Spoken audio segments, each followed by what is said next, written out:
Art with Mr. Posey.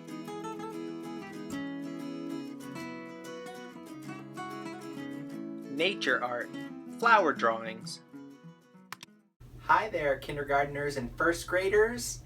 Welcome to the second week of our nature art.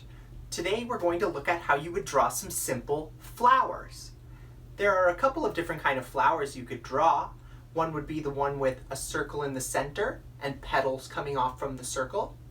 Or we might draw a flower that's more the shape of a tulip, a curved shape with a zigzaggy line on top. We're also going to look at how you would give a flower a nice stem that can be colored, as well as some little leaves coming off of the stem. Finally, we need our flowers to be able to grow from somewhere, so we'll add some ground in the bottom and a nice blue sky.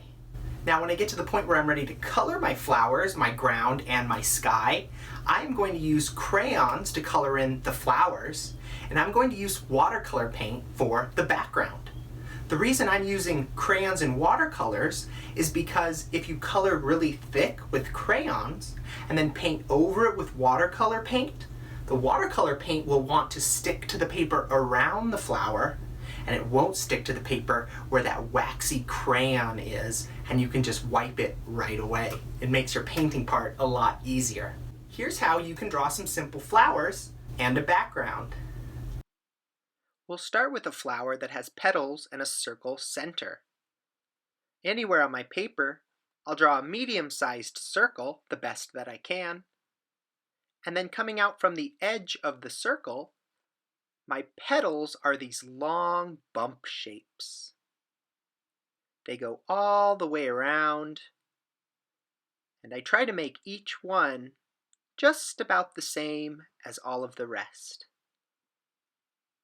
That's a simple way to make a flower. Next, I'll give it a stem.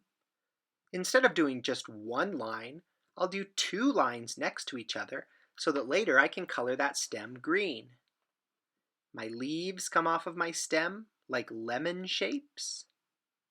And then I can do a little bit of pattern on the leaf to make it seem a little more leafy, like a line down the center and these little lines coming out to the edge. And my first flower is finished. That flower would be like a daisy flower. I'm going to make some ground at the bottom that my flower goes behind. I could have done that first. That might have been a good idea. I'll do another flower here, and it's going to be smaller, and I'll make my bumps a little shorter this time. It's the same kind of flower, but it looks different because the petals are different shapes.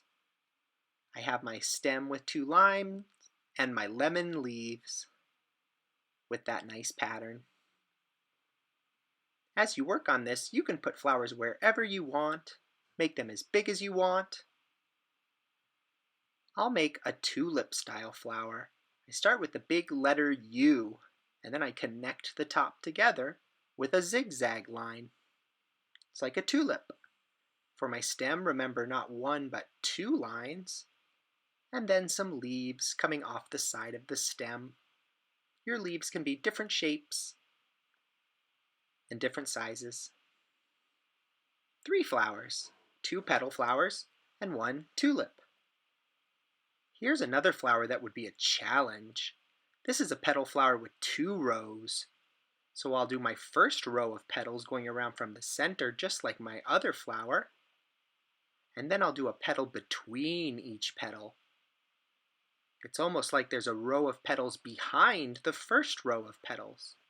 You could even do more rows of petals coming out if you wanted to. That's an interesting flower. My stem has not 1, but 2 lines, a little curved this time, and my lemon-shaped petals coming out from the sides. At this point, you could pause the video and draw as many different flowers as you would like to. Feel free to copy the flowers that I made, or you can make up your own kinds of flowers. You may even want to look at some pictures of real flowers to give you inspiration. I'll add some puffy cloud shapes in the sky also. It's always good to add a few background items or elements. This cloud goes right off the edge of the paper. I'll create a second hill now. It's going to go behind my other flowers. That means that it stops when it hits the stem and comes out the other side. See how that works? That way it looks like this hill is in the background behind my flowers. From that hill, I'll have some other little flowers growing. The reason these flowers are little is because they're farther away. In the world of my flower drawing, all of these flowers are pretty much the same size. The only reason these flowers look smaller is because they're farther away from us. Each one still has 2 lines for its stem, so I can color it with some green later and some little leaves coming off from the sides. At this point, I could put as many little flowers in the background as I'd like to, maybe some petal flowers, maybe some tulips, or maybe I invent a completely new kind of flower.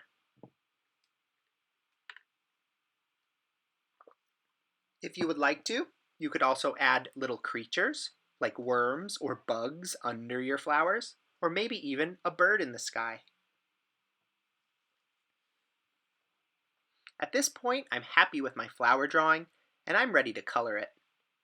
If you have crayons, color your flowers with crayons so that we can try out something with watercolor paint later. As I color with crayons, I try my best to fill each shape in nice and thick and full, all the way up to the edges, leaving no little spots of white space behind. I'll speed up my coloring for the video so you can see a lot in a short amount of time. I can mix colors together, and each flower has its own colors that I choose.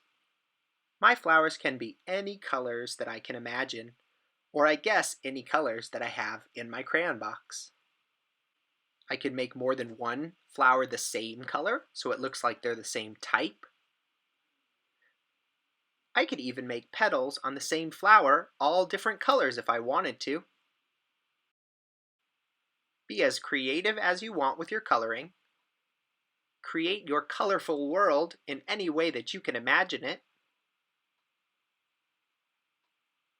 Just make sure that you take your time, fill in things nice and full, and do your best. I'm making the stems each different types of green here, and that's why we did 2 lines, so I could color between them and make a green stem.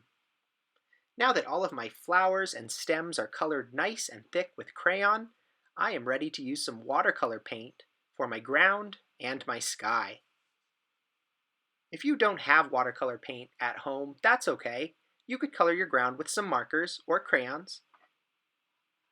And the same for your sky. You could use a different coloring tool than watercolor, if that's what you would like to do. As I color with my watercolor paint, I go right over the crayon. Since the crayon's made of wax, the watercolor paint doesn't want to stick to that area of the paper. Usually when we use paint, we have to go around everything. But if we use crayons first, and then go over it with very watery watercolor paint, we'll be able to wipe that paint right off of the flowers. I loaded up my big brush full of watery blue paint, and as you can see, I'm going back and forth over everything. I'm going right over the flowers and the stems with my watery blue watercolor paint, and what I can see is that it's turning into little beads of paint on top of the wax of the crayon. Can you see those little dots? That means that it's not going into the paper, it's sitting up on the surface. I can take a Kleenex and just dab those little bits of paint away, and my flowers are nice and clean with all of the watercolor paint around them. Since my clouds were not colored with crayon, I am going to have to try to carefully go around them. If I wanted to make it easier, I could have colored in my clouds nice and thick with a white crayon. But I forgot. You could do it if you want to. Once I finish going all around my clouds, filling in my nice blue sky, I'll go back over some areas to give them a little bit of variety. Some parts are a little dark, some parts are a little light. I'll dab away those last bits of watercolor paint sitting on top of things I have colored, and I have my finished flower drawing in a landscape. And that's it. If the flowers I drew are a little too simple for you and you'd like to do something more creative, feel free to include your own ideas in your flower drawing. Remember, we also have our nature photography lesson too, so if you finish drawing flowers and you're ready to take some pictures of flowers, go on to that lesson next. We will have more nature art projects as the week goes on. Please send me pictures of the amazing flower drawings that you make, and I'll talk to you again sometime soon. Go Colts!